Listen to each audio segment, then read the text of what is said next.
Bueno, esta tarde nos acompaña el licenciado Julio Cegueda de la Defensoría del Consumidor, así que le damos la bienvenida. Julito, un placer tenerte acá como siempre.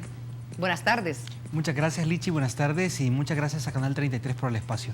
Vamos a estar hablando, Julio, contigo acerca del adelanto salarial, alternativa o endeudamiento permanente. Yo te quería preguntarme eso exactamente. Actualmente, fíjate que algunas entidades financieras están otorgando el adelanto salarial como un beneficio a sus clientes. ¿Este servicio es realmente una alternativa o se convierte, Julio, en un adeudamiento permanente? ¿Qué crees tú? Hay que tener mucho cuidado con esto del adelanto salarial, sobre todo, primero hay que tener claro que es un crédito, que se llame como se llame, es una entidad financiera que nos está entregando una cantidad de dinero y que nosotros debemos devolver esa cantidad de dinero luego de un determinado plazo. El gancho que algunas entidades financieras están utilizando para este tipo de producto es que dicen no cobrar intereses. Y sí, es cierto, en efecto no cobran intereses, pero sí cobran una comisión. Y ahí es donde puede venir el problema del endeudamiento permanente. ¿Por qué? Imagínense una persona que pueda tener un salario de unos $300, pide un adelanto salarial de 100 y sobre ese adelanto salarial tendrá que pagar una comisión. Entonces en el siguiente mes hay $100 que ya no va a tener disponible de su salario. ¿Por qué? Porque lo va a tener que pagar en el adelanto salarial y eso probablemente tendrá que obligarlo a pedir un nuevo crédito, un nuevo adelanto o una nueva forma de financiar ese hueco que le pudo haber quedado en su presupuesto. Ahora, entonces, ¿qué cuidados debemos de tener al momento de aceptar ese adelanto salarial? Bueno, lo primero primordialmente. Sí, puntualmente tenemos que saber para qué lo vamos a ocupar, porque tampoco es muy recomendable el utilizar crédito para financiar consumo, por ejemplo. Tener un crédito para hacer el súper, para la gasolina, para esto, lo otro, puede ser muy peligroso porque son gastos continuos que la persona va teniendo. Entonces, lo que nosotros debemos hacer es tratar de ajustar nuestro presupuesto, nuestra realidad económica a los gastos que de repente podemos tener. Eso en primer lugar. Y en segundo lugar, tener bien claras las condiciones, las características que va a tener un determinado crédito, llámese adelanto salarial o de cualquier otra manera, y saber cuáles son los costos que van a venir asociados con este tipo de servicios. Ahora, ¿se debe firmar contrato, sí o no? Eso es lo ideal. Un documento contractual es la manera que yo tengo de enterarme, de saber cuáles van a ser mis derechos y obligaciones y también cuáles van a ser las responsabilidades que va a tener el proveedor en un determinado momento. Entonces ahí en el contrato yo voy a encontrar cosas como el plazo, el costo de las comisiones o cualquier otro recargo que pueda estar asociado a este tipo de servicio. Ahora, ¿el cobro es automático en el siguiente pago, incluidos los intereses? Efectivamente, lo que algunas entidades financieras hacen es que se aseguran el pago de la siguiente cuota, digamos, de la siguiente salario que la persona vaya a tener. Y ahí le descuentan tanto la cantidad de capital que la persona adquirió y también la comisión que puede estar asociada a este préstamo.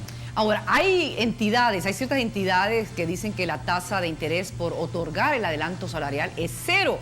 Pero hay un cobro de comisión. ¿Qué cuidados debemos de tener para esto? Hay que tratar de ser precisos y tratar de hacer la cuenta de cuánto va a ser lo que nosotros vamos a gastar. De repente, un crédito personal que sí va a tener interés, que va a tener una tasa bien determinada, pero yo puedo tirar líneas y decir, bueno, yo este préstamo lo voy a pagar en un año y ahí voy a ver cuántos intereses yo voy a estar pagando durante ese determinado cantidad de tiempo. Pero en el adelanto salarial es una comisión que yo voy a estar pagando cada vez que hago uso del servicio. Entonces puede ser que el pago de 12 comisiones, por ejemplo, a lo largo del año sea más caro que lo que yo pague de intereses en un crédito personal. Y ese precisamente es el cuidado que yo debo tener, hacer la cuenta y comparar claramente entre uno y otro servicio. Exacto. Ahora, Julio, la Defensoría registra denuncias por estos problemas registrados con el adelanto salarial o no hay mucha denuncia de esto? Defensoría del Consumidor ha conocido denuncias en este tema del adelanto salarial, algunas relacionadas con falta de información, porque precisamente la persona no se entera de cuáles son las condiciones, cuáles son los plazos, cuándo debe devolver el dinero,